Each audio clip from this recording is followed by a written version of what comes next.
ಈ ಸಂಗತಿಗಳಿಗಿಂತ ಮುಕ್ತನಾದ, ಅಂದ್ರೆ ನನ್ನ ಶರೀರ ನಾನೇ ಶರೀರ, ಎರಡು ತರದ್ದು. ನನ್ನ ಶರೀರ ಅಂದ್ರೆ ಸ್ವಾತಂತ್ರ್ಯ, ನಾನೇ ಶರೀರ ಅಂತಂದ್ರೆ ದೇಹಾಭಿಮಾನದ ತೀವ್ರ ಸ್ಥಿತಿ. ಇದನ್ನ ಯೋಚನೆ ಮಾಡಿ ಮುಕ್ತ ಅನ್ನುವ ಶಬ್ದವನ್ನ ಬಳಸಿದ್ರು. ಜ್ಞಾನ ಅಂತಂದಾಗ ಭಗವಂತನ ಜ್ಞಾನ ಅಂತ. ಉಸಿರಾಡದೆ ಶರೀರ ಬಿಟ್ಟು ಬಿಡುವುದು ಅಂತಲ್ಲ, ಜೀವನ ಬಿಡುವುದು, ಅಭಿಮಾನ ಬಿಡುವುದು. ಭಗವದರ್ಪಣ ಬುದ್ಧಿಯಲ್ಲಿ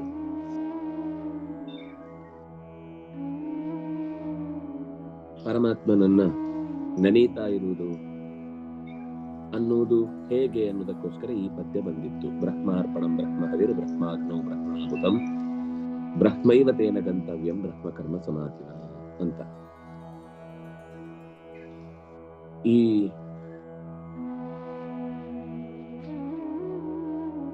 ಬ್ರಹ್ಮಾರ್ಪಣಂ ಅನ್ನುವ ಶಬ್ದ ಎರಡು ರೀತಿಯಲ್ಲಿ ಸೇರ್ಕೊಳ್ಳುತ್ತೆ, ಬ್ರಹ್ಮ ಮತ್ತು ಅರ್ಪಣ ಅಂತ.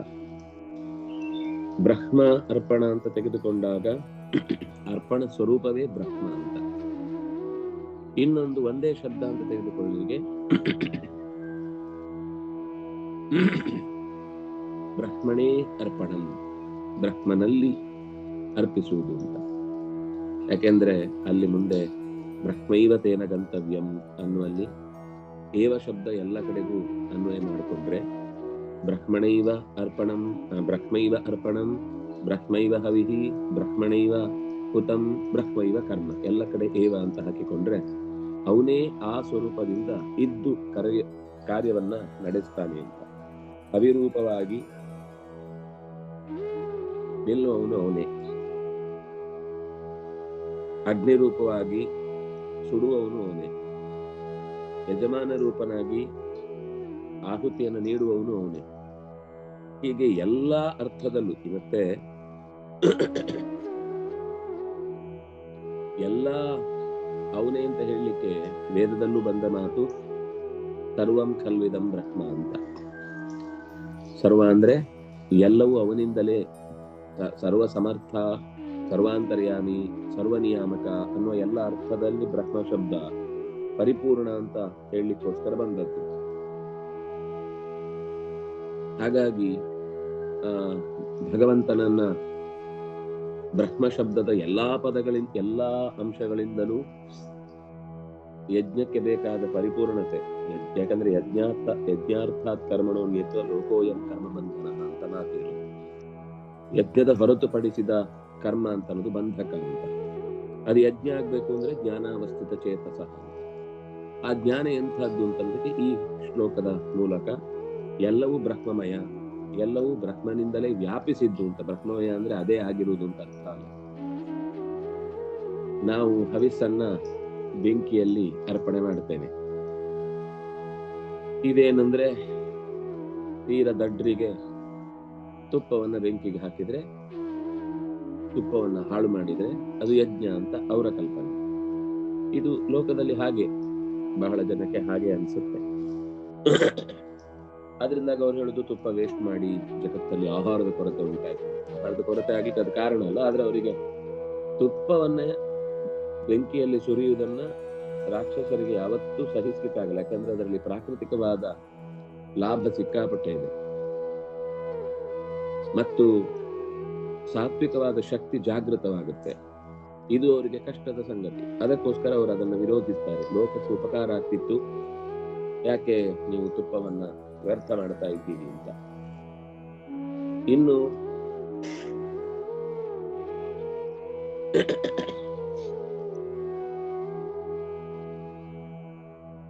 ಅಂದ್ರೆ ಒಬ್ಬ ಯಾರೋ ಹೊಟ್ಟೆಗೆ ಹಾಕೋ ತಪ್ಪಲ್ಲ ಅದು. ತುಪ್ಪ ಅಂದ್ರೆ ಬೆಂಕಿಗೆ ಹಾಕ್ಬೇಕು, ಬಡವರಿಗೆ ಕೊಡ್ಲೇಬಾರ್ದು ಅಂತ. ಬಡವರಿಗೆ ಬೇರೆ ಕೊಡಿ, ಯಜ್ಞದಲ್ಲೂ ಅದನ್ನ ಉಪಯೋಗಿಸಿ. ಯಾಕೆಂದ್ರೆ ಒಬ್ಬ ಬಡವನಿಗೆ ಹಾಕಿದ್ರೆ ಅವನ ಹೊಟ್ಟೆ ತೃಪ್ತಿ ಆಗುತ್ತೆ, ಅಗ್ನಿನಾರಾಯಣನಿಗೆ ಸಂತೋಷ ಆಗುತ್ತೆ, ಹೊಟ್ಟೆಯಲ್ಲಿರುವ ವೈಶ್ವಾನರಾಯನಿಗೆ. ಆದ್ರೆ ಅಗ್ನಿ ಎಲ್ಲಿ ಅದನ್ನ ಹಾಕಿದ್ರೆ ಅದು ಸೂರ್ಯ ಕಿರಣಗಳ ಮೂಲಕ ಅಲ್ಲಿರುವ ನೂರಾರು ಸಾವಿರಾರು ಇಡೀ ಊರಿನ ಎಲ್ಲ ಮಂದಿಗೂ ಕೂಡ ಅದರಿಂದ ಶಕ್ತಿ ಸಂಕ್ರಾಂತ ಆಗುತ್ತೆ. ಸೌರಶಕ್ತಿಯಲ್ಲಿ ಅದು 7 ಬಣ್ಣಗಳಲ್ಲಿ ಸೇರಿ ಇಡೀ ಜಗತ್ತಿಗೆ ಅದರ ಪರಿಣಾಮ ಉಂಟಾಗುತ್ತೆ. ಆದ್ರಿಂದ ಅಲ್ಲಿ ಬ್ರಹ್ಮಾಗ್ನೌ ಅನ್ನುವ ಶಬ್ದ ಬಳಸಿದ್ದು, ಬ್ರಹ್ಮನೆಂಬ ಅಗ್ನಿಯೇ ಅಲ್ಲಿ ಸ್ವೀಕರಿಸುವುದು ಅಂತ. ಹಾಗಾಗಿ ಈ ಅರೆಬರೆ ತಿಳಿದವರ ಬಡವರಿಗೆ ಕೊಡಬಹುದಿತ್ತು ಅಂತೆಲ್ಲ ಮಾತನಾಡುವಂಥದ್ದು ಅವರ ದಡ್ಡತನ. ಆದ್ರೆ ನಮ್ಮಲ್ಲಿ ತುಂಬಾ ಇಂಟೆಲೆಕ್ಚುಯಲ್ ಅಂತ ಅನ್ನಿಸಿಕೊಂಡವರು ಅದನ್ನೇ ಸರಿ ಅಂತ ಸಮರ್ಥಿಸಿ ಅದರ ವಿರುದ್ಧ ಸೆಟೆದು ನಿಲ್ಲುವ, ಅಂದ್ರೆ ಪ್ರಾಚೀನ ಪರಂಪರೆ ಅಂತ ಅನ್ನೋದು ತಪ್ಪು, ಯಜ್ಞಕ್ಕೆ ಹಾಕುವುದರಿಂದ ತುಂಬಾ ವೇಸ್ಟ್ ಆಗುತ್ತೆ ಅಂತ ನಂಬಿ ಬಹಳ ಜನ ಅದನ್ನು ವಿರೋಧಿಸ್ತಾರೆ. ಇದು ಆಶ್ಚರ್ಯ. ಅವರಿಗೆ ಹೊಟ್ಟೆಗಿಂತ ಆಚೆಗೊಂದು ಪ್ರಪಂಚ ಇದೆ ಅನ್ನೋದು ಗೊತ್ತಿಲ್ಲ. ಅವರ ತಲೆಯಲ್ಲಿ ನಾವೇನೋ ಜಗತ್ತನ್ನು ಸೇವ್ ಮಾಡ್ತೇವೆ ಅಂತ ಅನ್ನುವ ಆಲೋಚನೆ ಇರುತ್ತೆ. ಅದನ್ನು ಹುಟ್ಟು ಹಾಕಿದವನಿಗೆ ಗೊತ್ತಿರುತ್ತೆ ಕೆಲವೊಮ್ಮೆ ಈ ತರದ ಲಾಜಿಕ್ಗಳನ್ನ. ಅವರು ಇಂಥದ್ದೇ ಎಡವಟ್ಟು ಕೆಲಸಗಳನ್ನ ಬೇರೆ ರೂಪದಲ್ಲಿ ಮಾಡ್ತಿರ್ತಾರೆ. ಅವರು ನಾಸ್ತಿಕರಾಗಿ ಎಷ್ಟು ಇಂಥದ್ದನ್ನ ವಿರೋಧಿಸ್ತಾರೋ ಅವರೇ ಯಾವ್ದಾದ್ರೂ ಒಂದು ಸಿನಿಮಾ ಕಟೌಟಿಗೆ 100 ಲೀಟರ್ ಹಾಲು ಸುರಿಯುವುದನ್ನ ನೋಡಿದಾಗ ಸುಮ್ಮನೆ ಇರ್ತಾರೆ. ಹಾವಿಗೆ ಇದಕ್ಕೆ ನಾಗರ ಪಂಚಮಿಗೆ ಹಾಲು ಎರೆದಾಗ ಮಾತ್ರ ಅವರಿಗೆ ಹಾಲು ವೇಸ್ಟ್ ಆಗುತ್ತೆ, ತುಪ್ಪ ವೇಸ್ಟ್ ಆಗುತ್ತೆ, ಇನ್ನೇನೇನೋ ಆಗುತ್ತೆ. ಇದು ಏನು ಅಂದ್ರೆ ಸೆಲೆಕ್ಟಿವ್ ಆದಂತಹ ವಿರೋಧಗಳು. ಎಲ್ಲಿಯೂ ಕೂಡ ಶಾಸ್ತ್ರದಲ್ಲಿ ಬಡವರಿಗೆ ಕೊಡಬೇಡಿ, ಅದನ್ನ ನಾಗನ ಕಲ್ಲಿಗೆ ಹಾಕಿ ಅಥವಾ ಯಜ್ಞಕ್ಕೆ ಹಾಕಿ ಅಂತ ಹೇಳಿಲ್ಲ. ಅವರಿಗೂ ಕೊಡಿ. ಯಾಕಂದ್ರೆ ಅಲ್ಲಿ ಯಜ್ಞ ಅಂದಾಗ 3 ಆಗ್ಬೇಕು. ಅಗ್ನಿಯಲ್ಲಿ ಆಗ್ಬೇಕು, ಪೂಜೆಯಲ್ಲಿ ಪ್ರತಿಮೆಯಲ್ಲಿ ನಿವೇದನೆ ಆಗ್ಬೇಕು, ಯಾರು ಹಸಿದಿದ್ದಾನೋ ಆ ಒಡಲಲ್ಲಿಯೂ ಕೂಡ ಅರ್ಪಣೆ ಆದ್ರೆ ಯಜ್ಞ ಪೂರ್ತಿ ಆಗುದು. ಯಜ್ಞ ಬರೀ ಇದು ಕುಂಡಕ್ಕೆ ಮಾತ್ರ ಅರ್ಪಣೆ ಮಾಡಿದ್ರೆ ಅದು ಅಸಂಗತವಾಗುತ್ತೆ, ಅದು ಯಜ್ಞ ಪೂರ್ತಿ ಆಗುದಿಲ್ಲ ಅಂತಾನೆ ಅವರು ಸ್ಪಷ್ಟವಾಗಿ ಬಿಡಿಸಿ ಹೇಳ್ತಾರೆ.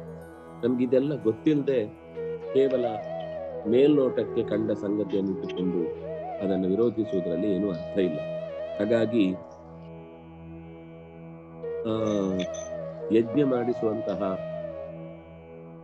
ಯಜಮಾನ ಇದ್ದಾನೆ, ಯಜ್ಞ ಮಾಡಿಸ್ಲಿಕ್ಕೆ ಹೋತೃ ಇದ್ದಾನೆ. ಅವನಲ್ಲೂ ನಿಂತು ಮಾಡಿಸುವುದು ಭಗವಂತನೇ. ಅದಕ್ಕೆ ಅವನಿಗೆ ಹೋತಾರಂ ರತ್ನಧಾತಮಂ ಅಂತ ಹೇಳ್ತಾರೆ. ಹೋತಾರಂ ಅಂದ್ರೆ ಹೋತೃ, ಅಂದ್ರೆ ಯಜ್ಞದಲ್ಲಿ ಆಹುತಿಯನ್ನ ನೀಡುವವನು. ಯಾಕೆಂದ್ರೆ ನರತೆ ತ್ವಕ್ರಿಯತೆ ಕಿಂಚನಾರೇ ಮಹಾಮೃಕಂ ಮಘವನ್ ಚಿತ್ರವಚ್ಚ ಅನ್ನುವಲ್ಲಿ ನಿನ್ನನ್ನ ನೀನೇ ಪೂಜಿಸಿಕೋ ಅಂತ ಅನೇಕ ಕಡೆಗಳಲ್ಲಿ ಭಗವಂತನ ಪೂಜೆಯ ಬಗ್ಗೆ ಹೇಳಬೇಕಾದ್ರೆ ನಾವು ಒಂದು ಇನ್ಸ್ಟ್ರೂಮೆಂಟ್, ನಿನ್ನ ಪೂಜೆಯನ್ನ ಹೀಗಾಗಿ ಇವನಿಗೆ ಪುಣ್ಯ ಬರಬೇಕು ಅಂತ ಬಯಸಿ ಪೂಜೆ ಮಾಡಿಸಿಕೊಳ್ಳುವನು ನೀನೆ. ಆಮೇಲೆ ಇದೆಲ್ಲ ಪೂಜೆಯ ಫಲ ಬ್ರಹ್ಮೈವ ತೇನ ಗಂತವ್ಯ,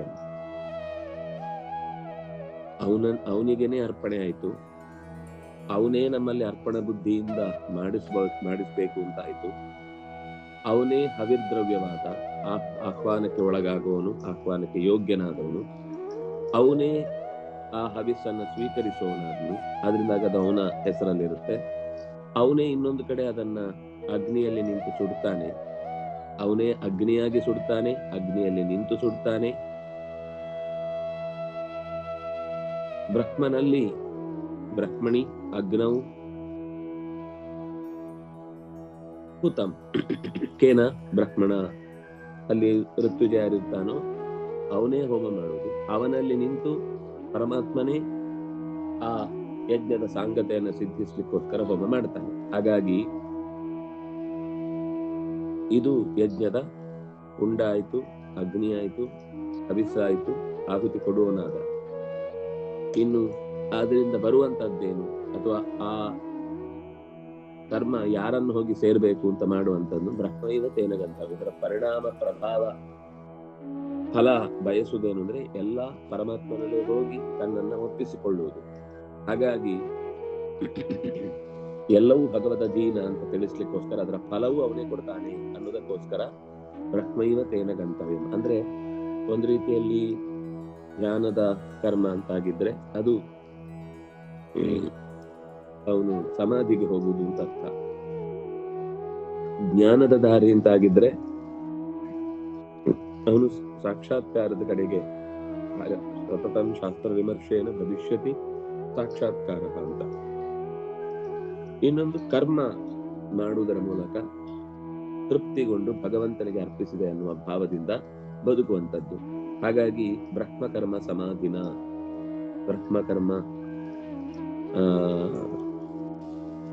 ಮನಸ್ಸು ನಿರಂತರ ಧಾರಣೆಯಲ್ಲಿರುವುದು, ಧ್ಯಾನಾವಸ್ಥಿತ ಅಂತ ಮಾತು ಬಂತಲ್ಲ, ಅದು ಸಮಾಧಿನ, ಬ್ರಹ್ಮ ಕರ್ಮ ಸಮಾಧಿನ. ಯಾಕಂದ್ರೆ ಯಜ್ಞಕ್ಕೆ ಸಂಬಂಧಪಟ್ಟ ಎಲ್ಲ ಪದಾರ್ಥಗಳು ಅವನೇ ಅಂತ ತಿಳಿಸ್ಲಿಕ್ಕೆ ಬ್ರಹ್ಮಾರ್ಪಣ ಅನ್ನುವ ಶಬ್ದ.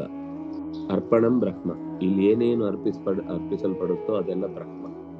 ಚೃಕ್ಕು, ಸೃವ, ದರ್ಭೆ, ಚಮಸ, ಯಜ್ಞಕ್ಕೆ ಬಳಸುವಂಥದ್ದು ಎಲ್ಲವೂ ಭಗವಂತನಿಗಾಗಿಯೇ ಬಳಸುವಂಥದ್ದು. ಹಾಗಾಗಿ ಯಾವುದು ಅರ್ಪಣವೋ ಅದೆಲ್ಲವೂ ಕೂಡ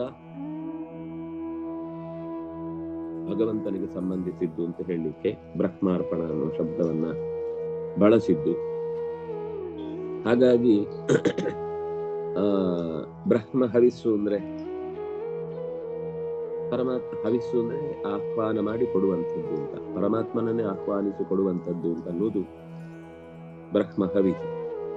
ಬ್ರಹ್ಮಾಗ್ನಿ ಇದು ವೈಶ್ವಾನರ ಅಗ್ನಿ ಅಂತ ಹೇಳಿದ್ದಾಯ್ತು. ದೇಹದಲ್ಲಾಯ್ತು, ಕುಂಡದಲ್ಲಾಯ್ತು, ಜಗತ್ತಿನ ಎಲ್ಲೆಡೆ ಆಯ್ತು. ಅವನೇ ನಿಜವಾದ ಅಗ್ನಿ. ಬ್ರಹ್ಮೈವ ಅಗ್ನಿ, ಬ್ರಹ್ಮಾಗ್ನಿ ಎನ್ನುವಲ್ಲಿ ಬ್ರಹ್ಮ ಏವ ಅಗ್ನಿ. ಅಗ್ನಿ ಅಂತ ಅವನಿಗೆ ಯಾಕೆ ಹೆಸರು ಅಂದ್ರೆ ಅದು ತುಂಬಾ ಅರ್ಥಗಳನ್ನ ಹೇಳಿದ್ದಾರೆ. ಅಗ್ನಿಮೇಳೆ ಪುರೋಹಿತಂ ಅನ್ನುವಲ್ಲಿ ಅಗ್ನಿ ಶಬ್ದದಿಂದ ನಿರ್ವಚನವನ್ನ ಆಚಾರ್ಯರು ಕೊಡುವಾಗ ಅಗ್ರತ್ವಾತ್, ಅಗ್ರಣೀತ್ವಾತ್, ಅಂಗನೇತೃತ್ವಾತ್, ಎಲ್ಲದಕ್ಕಿಂತ ಮುಂದಿರುವವ, ಎಲ್ಲವನ್ನ ಮೊದಲು ತಂದವ, ಎಲ್ಲವನ್ನ ತಿನ್ನುವವ, ಎಲ್ಲವನ್ನ ತರುವವ, ಎಲ್ಲ ಇಂದ್ರಿಯಗಳನ್ನ ಕೊಂಡೊಯ್ಯುವವ, ಎಲ್ಲ ಇಂದ್ರಿಯಗಳನ್ನ ಸೊಟ್ಟು ಪರಿಶುದ್ಧಗೊಳಿಸಿ ಅದನ್ನ ಕಳುಹಿಸುವವ.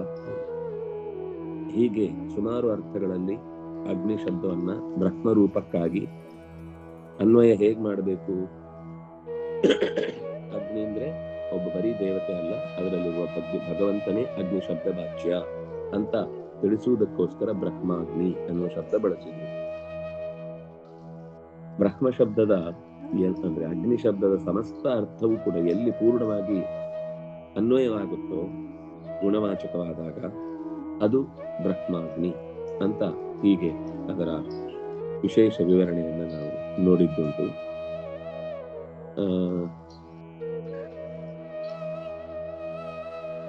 ಗಂತವ್ಯ ಅಂದ್ರೆ ನಾವು ಹೋಗಿ ಸೇರ್ಬೇಕಾದದ್ದು ಮೋಕ್ಷ.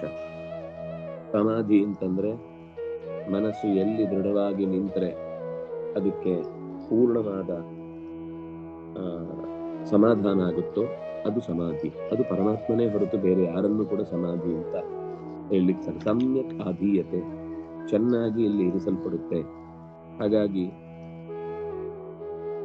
ಒಟ್ಟು ಪೂರ್ಣವಾಗಿ ಒಂದ್ಸರ್ತಿ ಗಮನಿಸಿದ್ರೆ ಎಲ್ಲವೂ ಅವನ ಅಧೀನದಲ್ಲಿದೆ. ಅದಕ್ಕೆ ಬ್ರಹ್ಮಾರ್ಪಣ ಅಂತ ಹೇಳಿದ್ರು. ಅರ್ಪಣ ಶಬ್ದದಿಂದ ಅರ್ಪಿಸಬಹುದಾದದ್ದೇನೋ ಎಲ್ಲ ಯಜ್ಞದಲ್ಲಿ ಏನೆಲ್ಲ ಬಳಸ್ತೇವೋ ಅದೆಲ್ಲ ಅವನಿಗೆ ಸಂಬಂಧಿಸಿದ್ದು. ಹಾಗಾಗಿ ಅದು ಬ್ರಹ್ಮಾರ್ಪಣ ಶಬ್ದ ತುಂಬಾ ವಿಚಿತ್ರವಾದ ಶಬ್ದ ಮತ್ತು ತುಂಬಾ ಅನುಸಂಧಾನಕ್ಕೆ ಮತ್ತೆ ಮತ್ತೆ ತಂದುಕೊಳ್ಬೇಕಾದಂತಹ ಶಬ್ದ ಬ್ರಹ್ಮಾರ್ಪಣಂ. ಅದರಿಂದಾಗಿ ತತ್ಸದ್ ಬ್ರಹ್ಮಾರ್ಪಣಂ ಭವತು ಅಂತ ಕೆಲವರು ಹೇಳುವುದುಂಟು. ಕೃಷ್ಣಾರ್ಪಣ ಹೇಳುವುದು ಯಾಕೆ ಅಂತ ಆಚಾರ್ಯರು ನಮಗೆ ಅವತಾರದ ಸಾಮೀಪ್ಯದಿಂದಾಗಿ ಅದನ್ನೇ ಹೇಳಬೇಕು. ಉಪಾಸನೆಗೆ ಹತ್ತಿರವಾಗುವಂಥದ್ದು ಮತ್ತು ಕಲಿಯುಗಕ್ಕೆ ಸಂಬಂಧಪಟ್ಟು ನಮಗೆ ದೋಷಗಳನ್ನು ಕಳೆಯುವಂಥದ್ದು ಮತ್ತು ಆ ಉಪಾಸನೆಯಿಂದಲೇನೆ ನಾವು ನಮ್ಮ ಮುಂದಿನ ಸಾಧನೆ ಮಾಡಲಿಕ್ಕೆ ಅದು ಸಹಾಯ ಮಾಡುವಂಥದ್ದು. ಅದರಿಂದಾಗಿ ಕೃಷ್ಣಾರ್ಪಣ ಶಬ್ದದ ಅವಶ್ಯಕತೆಯನ್ನ ಅಲ್ಲಿ ಹೇಳಿದ್ದಾರೆ. ಆದ್ರೆ ಬ್ರಹ್ಮಾರ್ಪಣ ಅನ್ನೋದು ಕೃಷ್ಣಾರ್ಪಣದ್ದೇ ಮತ್ತೊಂದು ರೂಪ. ಬ್ರಹ್ಮ ಅಂದ್ರೂ ಕೃಷ್ಣನೇ. ಯಾಕೆಂದ್ರೆ ಅಹಂ ಹಿ ಸರ್ವ ಯಜ್ಞಾನಾಂ ಭುಕ್ತಾ ಚ ಪ್ರಭುರೇವಚ ಅಹಂ ಬ್ರಹ್ಮ ಅಂತ ತುಂಬಾ ಕಡೆ ಹೇಳ್ಕೊಂಡಿದ್ದೆ, ನಾನೇ ಬ್ರಹ್ಮ ಅಂತ. ಹಾಗಾಗಿ ಬ್ರಹ್ಮಾರ್ಪಣ ಅಂದ್ರೆ ಕೃಷ್ಣಾರ್ಪಣ ಅಂತಾನೆ ಅರ್ಥ. ಮುಂದಿನ ಶ್ಲೋಕ ದೈವಮೇವ ಪರೇ ಯಜ್ಞಂ ಯೋಗಿನ ಪರ್ಯುಪಾಸತೆ ಬ್ರಹ್ಮಾಜ್ಞಾವಪರೇ ಯಜ್ಞಂ ಏನೈವೋಪಜುಹ್ವತಿ. ಯಜ್ಞ ಅಂತ ಮಾತು ಬಂತು. ಯಜ್ಞ ಅಂತ ಮಾತು ಬಂದಾಗ ಯಾವ್ಯಾವ ತರ ಯಜ್ಞ ಆಗುತ್ತೆ, ಯಾವ್ಯಾವ ತರ ಯಜ್ಞ ನಡೆಯುತ್ತೆ. ದೈವ ಅಪರೇ ದೈವಂ ಯಜ್ಞಂ, ಅಪರೇ ಯೋಗಿನಃ ದೈವಂ ಯಜ್ಞಂ ಪರ್ಯುಪಾಸತೆ. ಅವರಿಗೆ ಯಜ್ಞ ಅಂದ್ರೆ ಪರಮಾತ್ಮನೇ, ಭಗವಂತನ ಉಪಾಸನೆ ಯಜ್ಞ.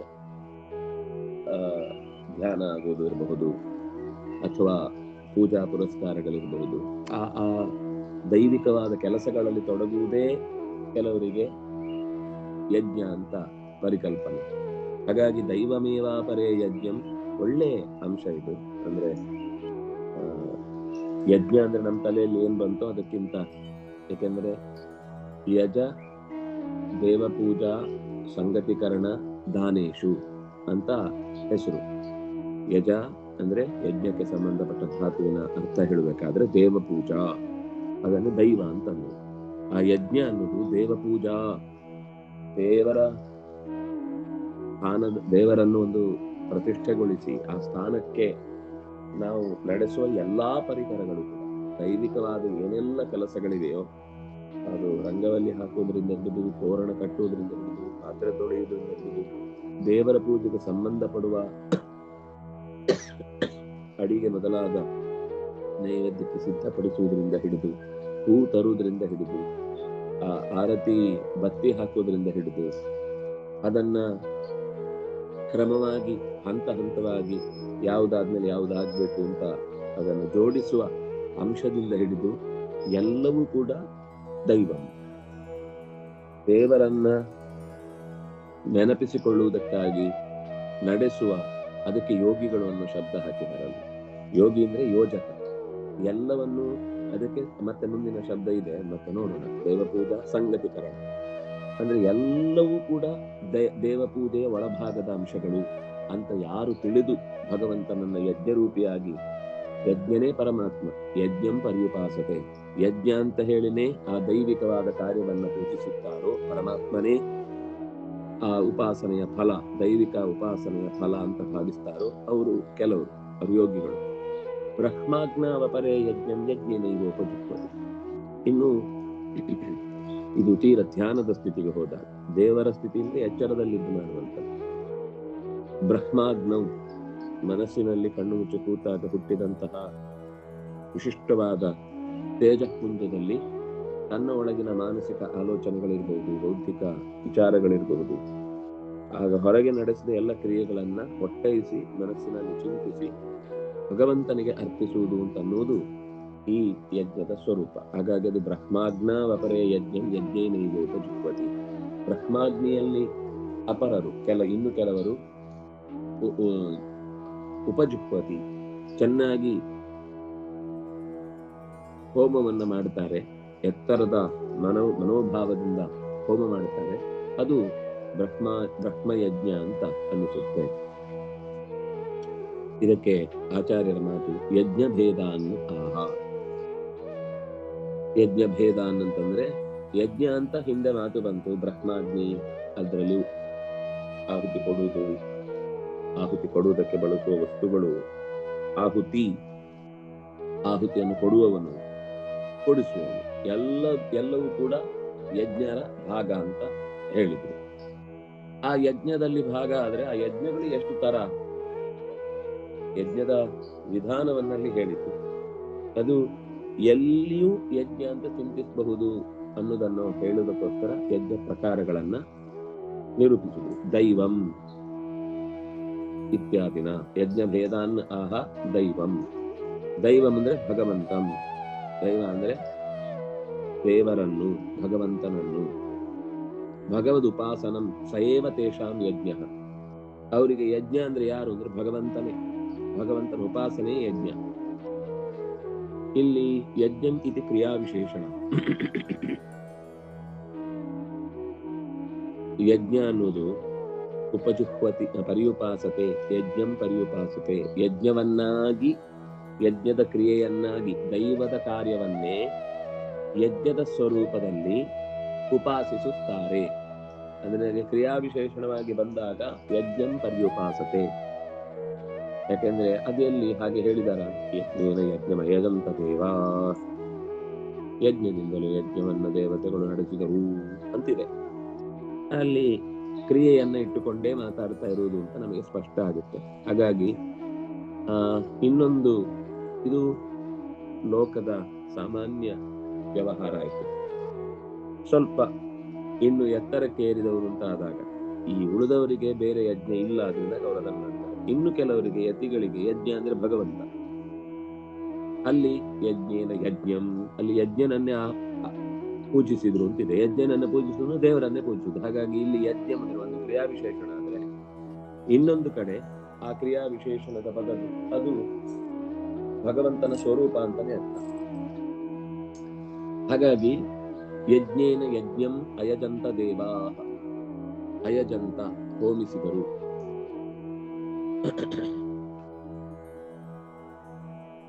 ಯಜ್ಞೋ ವಿಷ್ಣುರ್ದೇವತಾ ಅಂತ, ಯಜ್ಞೋ ವಿಷ್ಣು, ಯಜ್ಞ ಅಂದ್ರೆ ದೇವತಾ ಸ್ವರೂಪನಾಗಿ, ಯಜ್ಞದ ಪ್ರತಿಪಾದ್ಯ ರೂಪನಾಗಿ ಭಗವಂತನೇ ಅದರ ದೇವತೆಯಾಗಿದ್ದಾನೆ ಅಂತ ಶ್ರುತಿಯಲ್ಲಿ ನಿರೂಪಣೆ ಮಾಡಿದ್ದಾರೆ. ಅದರಿಂದಾಗಿ ಯಜ್ಞೋ ವೈ ವಿಷ್ಣು ಅಂತಲೂ ಇದೆ ಮಂತ್ರದಲ್ಲಿ.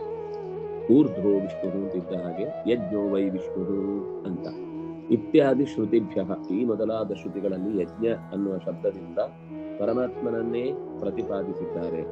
ಯಜ್ಞೇನ ಪ್ರಸಿದ್ಧೇನೈವ ಯಜ್ಞಂ ಪ್ರತಿ, ಪ್ರಸಿದ್ಧವಾದ ಯಜ್ಞದಿಂದಲೇನೆ ಯಜ್ಞಂ ಪ್ರತಿ ಪರಮಾತ್ಮನಿಗಾಗಿ ಜುಹ್ವತಿ ಸರ್ವಂ ಸಮಂ, ಸರ್ವತ್ರ ಸಮಂ, ಎಲ್ಲ ಕಡೆಯಲ್ಲೂ ಮುಂದೆ ಯಜ್ಞ ಅಂತ ಹೇಳುವಾಗ ಯಜ್ಞಂ ಪ್ರತಿ ಜುಹ್ವತಿ ಅಂತ ಬಂದಾಗ ಅದು ಪರಮಾತ್ಮನನ್ನ ಕುರಿತಾಗಿ ಹೋಮಿಸುತ್ತಾನೆ. ತೈ ಯಜ್ಞಂ ಬರ್ಹಿ ಶುಕ್ರೌಕ್ಷನ್ ಪುರುಷಂ ಜಾತಮದ್ರುತಃ ಅಂತ ಅಲ್ಲಿ ಹೇಳಿದ ಮಾತು, ಯಜ್ಞನನ್ನೇ ದೇವತೆಯನ್ನಾಗಿಸಿ ಅವರು ಯಾಗವನ್ನ ಮಾಡಿದ್ರು. ಈ ಎಲ್ಲ ಕಡೆಯಲ್ಲೂ ಯಜ್ಞ ಶಬ್ದದಿಂದ ಉಪಾಸನೆಯ ಬಗ್ಗೆ ಹೇಳಬೇಕಾದ್ರೆ ಅಲ್ಲಿ ಪರಮಾತ್ಮನನ್ನು ಕುರಿತು ಅವರು ಉಪಾಸನೆ ಮಾಡಿದ್ರು ಅಂತಾನೆ ಅರ್ಥ ಆಗುತ್ತೆ. ಬ್ರಹ್ಮಾಜ್ಞಾವಪರೆ ಯಜ್ಞಂ ಯಜ್ಞೇನ ಉಪಜುಹ್ವತಿ, ಯಜ್ಞೇನ ಯಜ್ಞಂ, ಅದು ಅಲ್ಲಿ ವೇದದಲ್ಲೂ ಬಂದ ಮಾತು. ಯಜ್ಞೇನ ಯಜ್ಞ ಯಜಂತ ದೇವಾ, ಕ್ರಿಯೆಯಿಂದ ಕರ್ಮವಾಗಿ ಭಗವಂತನನ್ನು ಉಪಾಸನೆ ಮಾಡುವಂಥದ್ದನ್ನ ಇಲ್ಲಿಯೂ ಹೇಳಿತು, ಅದನ್ನ ವೇದವು ಹೇಳಿದೆ ಅಂತ ಆಚಾರ್ಯರು ತೋರಿಸಿದರು. ತೈಯಜ್ಞಂ ಇತ್ಯಾದವು, ಆ ಭಗವಂತನನ್ನೇ ಉಪಾಸನೆ ಅನ್ನೋದಕ್ಕೆ ಎಲ್ಲ ಕಡೆ ಸಮ, ಸರ್ವತ್ರ ಸಮಂ ಅಂದ್ರೆ ಎಲ್ಲಾ ಕಡೆಯಲ್ಲೂ ಈ ಅಂಶ ಸಮಾನ.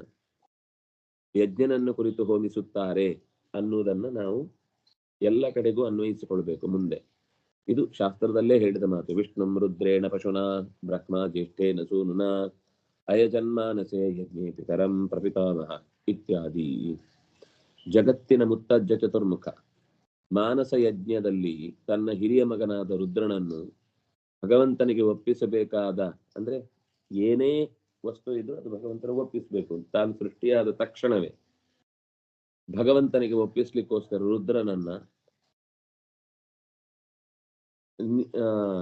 ಸಮರ್ಪಿಸಿದ, ಅಂದ್ರೆ ಒಪ್ಪಿಸ್ಲಿಕ್ಕೋಸ್ಕರ ಸಿದ್ಧನಾದ. ಹಾಗೆ ಒಪ್ಪಿಸ್ಬೇಕಾದ್ರೆ ಯಾರಿಗೆ ಒಪ್ಪಿಸುದು? ನಾರಾಯಣನಿಗೆ ಒಪ್ಪಿಸುವುದು ಅಂತ ತಂದೆ ನಾರಾಯಣ. ಪಿತರಂ ಪ್ರಪಿತಾಮಹ, ಪಿತರಂ ಪ್ರಪಿತಾಮಹ, ಚತುರ್ಮುಖನಿಗೆ ಪ್ರಪಿತಾಮಹ ಅಂತ ಹೆಸರು. ಏಕೆಂದ್ರೆ ಪಿತಾಮಹ ಅಂತ ಎಲ್ಲರೂ ಹೇಳುವುದಿದೆ, ಆದ್ರೆ ನಿಜವಾಗಿ ಅವನು ಪ್ರಪಿತಾಮಹ ಎಲ್ಲರಿಗೂ. ಬ್ರಹ್ಮಣ ಪಿತರಂ ಒಂದೇ, ಶಂಕರಸ್ಯ ಪಿತಾಮಹ ಅನ್ನುವಲ್ಲಿ ಒಂದು ಪಿತಾಮಹ ಅನ್ನುವ ಉಪಾಸನೆ ಇದೆ. ಆದ್ರೆ ಚತುರ್ಮುಖನಿಗೆ ನಿಜವಾದ ಉಪಾಸನೆಯ ಹೆಸರು ಹೇಳಬೇಕಾದದ್ದು ಪ್ರಪಿತಾಮಹ. ಎಲ್ಲರಿಗೂ ಅಜ್ಜ. ಯಾವ ತರದ ಜೀವಜಾತಿಗಳಿವೆಯೋ ಅವರೆಲ್ಲರಿಗೂ ಮುತ್ತಜ್ಜ, ಬರೀ ಅಜ್ಜನೂ ಅಲ್ಲ, ಪ್ರಪಿತಾಮಹ. ಇದು ಭಾರತದಲ್ಲಿಯೇ ಶಾಸ್ತ್ರದಲ್ಲಿಯೇ ಬಂದ ಮಾತು. ಹಾಗಾಗಿ ಭಗವಂತನನ್ನ ಉಪಾಸನೆ ಮಾಡುವಾಗ ಅವನೇ ಒಂದು ರೂಪದಿಂದ ಸ್ವೀಕರಿಸ್ತಾನೆ, ಇನ್ನೊಂದು ರೂಪದಲ್ಲಿ ಸ್ವೀಕರಿಸಲಿಕ್ಕೆ ಒಬ್ಬ ಕೊಡ್ಬೇಕಲ್ಲ, ಕೊಡುವವನಲ್ಲಿ ನಿಂತು ಕೊಡಿಸ್ತಾನೆ.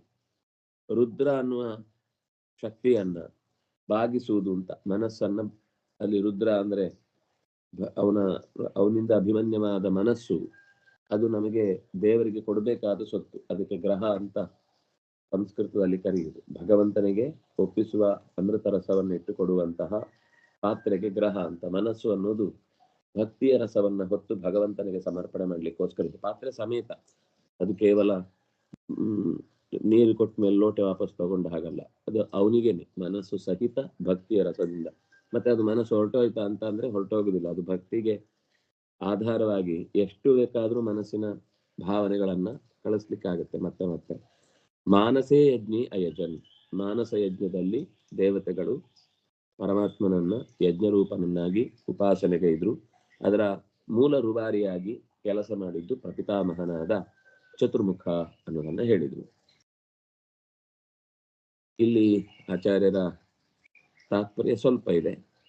ದೈವಂ, ವಿಷ್ಣುವನ್ನೇ ಯಜ್ಞವನ್ನಾಗಿ ಉಪಾಸನೆ ಮಾಡುತ್ತಾರೆ.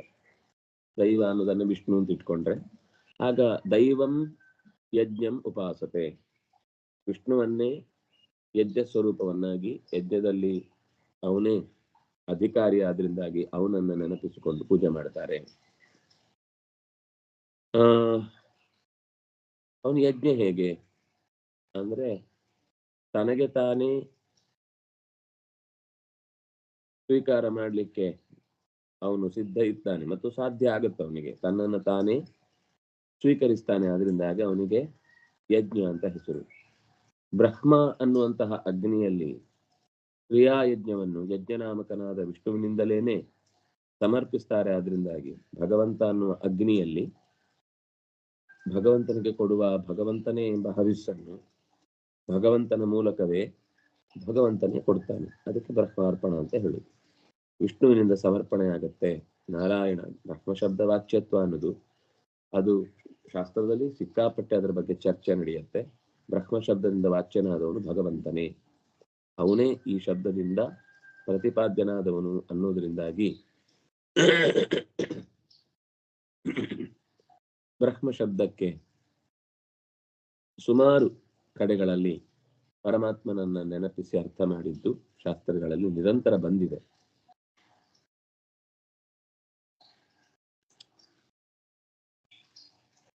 ಯಜ್ಞ ಅಂತ ಬಂದಾಗದು ಕ್ರಿಯಾಕಲಾಪಗಳು. ಆ ಕ್ರಿಯಾಕಲಾಪಗಳ ಬಗ್ಗೆ ಹಿಂದೆನೆ ಕೃಷ್ಣ ಹೇಳುವಾಗ ಕುರುಕರ್ಮೈವ ತಸ್ಮಾತ್ ತ್ವಂ ಪೂರ್ವತರಂಕೃತಂ, ನಡೆಸಿದ ಋಷಿಗಳ ಕಾರ್ಯದಲ್ಲಿ ಖಂಡಿತ ಅರಿವುಗೇಡಿತನ ಇರಲ್ಲ, ಸ್ವಲ್ಪ ಎಚ್ಚರದಿಂದ ಕಲಿಬೇಕು ಅನ್ನೋದು ಸತ್ಯ.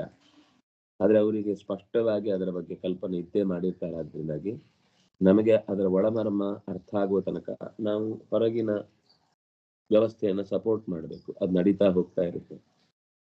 ತಪ್ಪಿದ್ರೆ ಅದರ ಮಧ್ಯದಲ್ಲೇ ಅನುಭವದಲ್ಲಿ ವ್ಯತ್ಯಾಸ ಬಂದ್ರೆ ಖಂಡಿತ ಅದನ್ನ ದೂರ ಇಡಬೇಕು. ಆದರೆ ಕೆಲವು ಯಜ್ಞದಿಂದ ಹೇಗೆ ಸೂರ್ಯನಲ್ಲಿ ಸಂಕ್ರಾಂತ ಆಗುತ್ತೆ ನಮಗೆ ಪ್ರಯೋಗದಿಂದ ಗೊತ್ತಾಗುದಿಲ್ಲ ಅಂತ ಹೇಳಿದ್ರೆ, ಸದ್ಯಕ್ಕೆ ನಮಗದು ಗೊತ್ತಾಗುವ ತನಕ ಅವ್ರು ಹೇಳಿದ್ದಾರೆ ಅನ್ನೋದಕ್ಕೋಸ್ಕರ ಮಾಡ್ತಾ ಹೋಗ್ಬೇಕು. ಅದರ ಪರಿಣಾಮದಿಂದ ಗೀತಾತ್ ಪುಷ್ಪ ಫಲಾವಾಪ್ತಿ, ಸಾಮಗಾನವನ್ನ ಹಾಡಿದ್ರೆ ಗೀತೆ ಇದು ಪುಷ್ಪ ಚೆನ್ನಾಗಿ ಅರಳುತ್ತೆ. ಆ ಹಾಡಿನ ಸ್ವರೂಪದಲ್ಲಿ ಅದನ್ನ ಹೇಳಿದ್ರೆ ಹೂ ಅರಳುತ್ತೆ, ಹಣ್ಣು ಬಿಡುತ್ತೆ ಅಂತ. ಇದೆಲ್ಲ ನಾವು ತಾಳ್ಮೆಯಿಂದ ಪರೀಕ್ಷೆ ಮಾಡಿದ್ರೆ ಉತ್ತರ ಸಿಗುವಂತದ್ದೇ, ಇಲ್ಲ ಅಂತಿಲ್ಲ. ಅದು ಕೆಲವೊಂದ್ಸರ್ತಿ ತಡ ಆಗ್ಬೋದು, ಕೆಲವೊಂದ್ಸರ್ತಿ ಪರಿಣಾಮ ಬೇರೆ ಇರ್ಬೋದು, ಕೆಲವೊಂದ್ಸರ್ತಿ ನಮ್ಮ ಸಾಮರ್ಥ್ಯ ಕಮ್ಮಿ ಇರ್ಬೋದು, ಆದ್ರಿಂದಾಗಿ ಫಲಿಸದೆ ಹೋಗ್ಬೋದು. ಇದೆಲ್ಲ ನಾವು ಗಮನಿಸಿ ಒಂದು ವಿಚಾರವನ್ನ ಮುಂದಕ್ಕೆ ಎಷ್ಟು ತೆಗೆದುಕೊಂಡು ಹೋಗ್ಬೋದು, ಎಷ್ಟು ಅದನ್ನ ಮೂದಲಿಸದೆ ಬೆಂಬಲಿಸಿ ನಮ್ಮ ಆಂತರ್ಯದ ಬಲವನ್ನು ಹೆಚ್ಚಿಸಿಕೊಳ್ಳಬಹುದು ಅಂತ ಯೋಚಿಸಿ ಕಾರ್ಯವನ್ನ ಮಾಡಬೇಕಾದದ್ದು ಮುಖ್ಯ ಕರ್ಮ. ಹಾಗಾಗಿ ಕರ್ಮ ಅಂತ ಬಂದಾಗ ಅದು ಯಜ್ಞದ ಸ್ವರೂಪಕ್ಕೆ ಸೇರಿದಾಗ ಮುಖ್ಯವಾದದ್ದು ಯಜ್ಞದ ಭಾಗ ಯಾವುದು ಅಂದ್ರೆ ದಾನಂ, ಯಜ್ಞೋದಾನಂ ತಪಃಕರ್ಮ. ಅದು ಯಜ್ಞದ 3 ಭಾಗ. ದಾನ, ತಪಸ್ಸು, ಅಂದ್ರೆ ಕರ್ಮದಲ್ಲಿ 3. ಸಾರಿ, ನಾನು ತಪ್ಪು ಹೇಳಿದೆ. ಯಜ್ಞೋದಾನಂ ತಪಃಕರ್ಮ, ಅದರಲ್ಲಿ ಒಂದು ಭಾಗ ಯಜ್ಞ. ಒಂದು ಕರ್ಮ ಆಗುವುದು ಒಂದು ಯಜ್ಞದಿಂದ, ಅದರಲ್ಲಿ ಕೊಡುವ ದಾನದಿಂದ, ಅದನ್ನು ಮಾಡುವಾಗ ಇರುವ ಸರಿಯಾದ ಆಲೋಚನೆಯಿಂದ ಕೂಡಿದ ತಪಸ್ಸಿನಿಂದ. ಇದು 3 ಸೇರಿದಾಗ ಕರ್ಮ ಆಗುತ್ತೆ. ಅದರಲ್ಲಿ ಒಂದು ಈಗ ಹೇಳ್ತಾ ಇರೋದು ಯಜ್ಞ. ಯಜ್ಞ ಅನ್ನೋದು ಕರ್ಮದ ಒಂದು ಭಾಗ ಅಂತ ಈಗ ಗೊತ್ತಾಯ್ತು ನಿಮಗೆ. ಯಾಕೆಂದ್ರೆ ದಾನವೂ ಸೇರಿದ್ರೆ ಮಾತ್ರ ಕರ್ಮ ಪೂರ್ತಿ ಆಗುದು. ಅನ್ನದಾನಾದಿಗಳು ಅದೊಂದೇ ಯಜ್ಞದಲ್ಲಿ ಮಾತ್ರ ಅಲ್ಲ, ಹೊಟ್ಟೆಗೂ ಹಾಕ್ಬೇಕು ಅಂತ ಆಯ್ತು. ಇನ್ನು ತಪಸ್ಸು ಒಳ್ಳೆ ಮನಸ್ಸಿನಿಂದ ಹಾಕ್ಬೇಕು ಹೊರತು ಹಾಳಾಗೋಗ್ಲಿ ಅಂತ ಹಾಕುದಲ್ಲ, ಒಳ್ಳೆ ನಿಷ್ಠೆಯಿಂದ ಹಾಕುವುದು ತಪಸ್ಸು. ಹಾಗೆ ಯಜ್ಞೋದಾನಂ ತಪಶ್ಚೈವ, ಇದು ಕರ್ಮದ 3 ಸ್ವರೂಪಗಳಲ್ಲಿ ಒಂದಾಯ್ತು. ಈಗ ಯಜ್ಞ ಅಂದ್ರೆ ಏನ್ ಹೇಳಿದ್ರು? ದೈವಮೇವಾಪರೇ ಯಜ್ಞಂ, ದೈವವನ್ನೇ ಇಲ್ಲಿ ಯಜ್ಞವನ್ನಾಗಿ ಸ್ವೀಕರಿಸ್ತಾರೆ. ಅಲ್ಲಿ ಅಗ್ನಿಯೇ ಬೇಡ, ಅಗ್ನಿ ಇಲ್ಲದೆಯೂ ಯಜ್ಞ ಆಗುತ್ತೆ. ಅದಕ್ಕೆ ಇದು ಸೂಚನೆ ಕೊಟ್ಟದ್ದು. ಅಗ್ನಿ ಇಲ್ಲದೆಯೂ ಕೂಡ ಯಜ್ಞವನ್ನು ನಡೆಸುವ ಶಕ್ತಿ ಮನುಷ್ಯನಿಗಿದೆ. ಅದಕ್ಕೆ ಹೇಗೆ ಅಂದ್ರೆ ಭಗವಂತನ ಉಪಾಸನೆಯನ್ನು ಹೃತ್ಕಮಲ ಮಧ್ಯದಲ್ಲಿ ನಡೆಸುವುದು, ಅದು ಯಜ್ಞವೇ. ಹಾಗೆ ನೋಡಿದ್ರೆ ಯಜ್ಞದಲ್ಲೂ ಕೂಡ ಸೂರ್ಯಮಂಡಲದಿಂದ ಹೃತ್ಕಮಲ ಮಂಡಲದಿಂದ ಅಗ್ನಿಯಲ್ಲಿ ಆವಾಹನೆ ಮಾಡಿ ಪೂಜಿಸುವ ಕ್ರಮ ಇದೆ. ಅದು ಒಳಗಿನ ಅಗ್ನಿಯನ್ನೇ ತೆಗೆದು ಹೊರಗೆ ಪ್ರತಿಷ್ಠೆ ಮಾಡುವುದು. ಅಂದ್ರೆ ಆವಾಹನೆ ಮಾಡುವ ಸಂದರ್ಭದಲ್ಲಿ ಹೃತ್ಕಮಲ ಮಧ್ಯದಲ್ಲಿ ಅದನ್ನ ಆವಾಹನೆ ಅಂದ್ರೆ ಇದ್ದ ಭಗವಂತನನ್ನೇ ಕುಂಡದಲ್ಲಿ ಆವಾಹನೆ ಮಾಡುವುದು ಅಂತ ಅರ್ಥ. ಉಪಾಸನೆ ಅಂತ ಹೇಳಿದ್ರಿ, ಉಪಾಸತೆ ಅನ್ನುವ ಶಬ್ದದಿಂದ. ಆದ್ರೆ ಅದು ಯಜ್ಞ ಆಗುದು ಹೇಗೆ? ಅದಕ್ಕೆ ಬರೀ ಉಪಾಸತೆ ಅಂತ ಹೇಳಿಲ್ಲ, ಅಲ್ಲಿ ಪರ್ಯುಪಾಸತೆ ಅಂತಿದೆ. ಪರ್ಯುಪಾಸತೆ ಅಂತಂದ್ರೆ ಪರಿಪರಿಯಾದ ರೀತಿಯಲ್ಲಿ ಉಪಾಸತೆ. ಅಂದ್ರೆ ಸಮಾಜ ಸೇವೆ ಆಗಿರಬಹುದು, ಮನೆಯ ಗುರು ಹಿರಿಯರ ಉಪಸತ್ಯ ಆಗಿರಬಹುದು, ಅಥವಾ ತನ್ನದೇ ಕುಟುಂಬದ ಭರಣೆ ಇರಬಹುದು. ಇದು ಎಲ್ಲ ರೀತಿಯಿಂದಲೂ ಕೂಡ ದೈವಿಕ ಕರ್ಮ ಅಂತ ಭಾವಿಸೋರು ನಡ್ಕೊಂಡದ್ರಿಂದ ಅದು ಕರ್ಮವಾಗಿ, ಯಜ್ಞವಾಗಿ ಬದಲಾಗುತ್ತೆ. ಹಾಗಾಗಿ ಮತ್ತೊಂದು ಅರ್ಥ, ಈಗ ಉಪಾಸನೆಯೇ ಯಜ್ಞ ಶಬ್ದದ ಅರ್ಥ. ಯಾಕೆಂದ್ರೆ ಮುಖ್ಯವಾಗಿ ಯಜ, ದೇವಪೂಜಾ, ಸಂಗತಿಕರಣ, ದಾನ. ಈ ಸಂಗತಿಕರಣ ಅನ್ನೋದು ಭಗವಂತನಲ್ಲಿ ಮನಸ್ಸನ್ನು ನೆಲೆಗೊಳಿಸುವ ಧ್ಯಾನದ ಸ್ಥಿತಿ, ಉಪಾಸನೆಯ ಸ್ಥಿತಿ. ಉಪಾಸನಮೇವ ಯಥಾ ಯಜ್ಞಸ್ಯ ತಥಾ ಪರಿವರ್ತ್ಯ ಉಪಾಸತೆ. ಉಪಾಸನೆಯನ್ನೇ ಮಾಡುವಾಗ ಆ ಉಪಾಸನೆಯಲ್ಲಿ ಒಂದು ಅಗ್ನಿ ಆಗುತ್ತೆ, ಇನ್ನೊಂದು ಹವಿಸ್ಸಾಗುತ್ತೆ. ಇದು ಕಲ್ಪಿಸಿಕೊಳ್ಳುವ ಅವನ ಸಾಮರ್ಥ್ಯದ ಮೇಲಿರುವುದು. ಯಾವುದನ್ನು ಬೇಕಾದ್ರೂ ಯಜ್ಞ ಅಂತ ಚಿಂತಿಸುವುದು. ಈಗ ಒಂದು ಪ್ರಯಾಣ ಮಾಡ್ತಾ ಇದ್ದೇವೆ ಒಂದು ಊರಿನಿಂದ ಇನ್ನೊಂದು ಊರಿಗೆ ಅಂದ್ರೆ ಅದು ಒಂದು ಯಜ್ಞವೇ.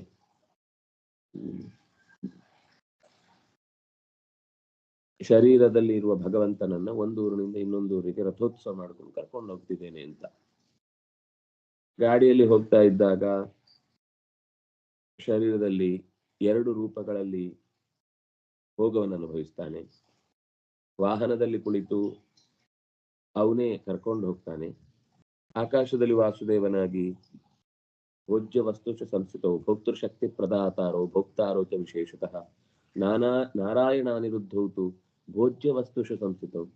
ಸಂಕರ್ಷಣ ಪ್ರದ್ಯುಮ್ನ ಅನ್ನೋದು ಶರೀರದಲ್ಲಿರುವಂಥದ್ದು.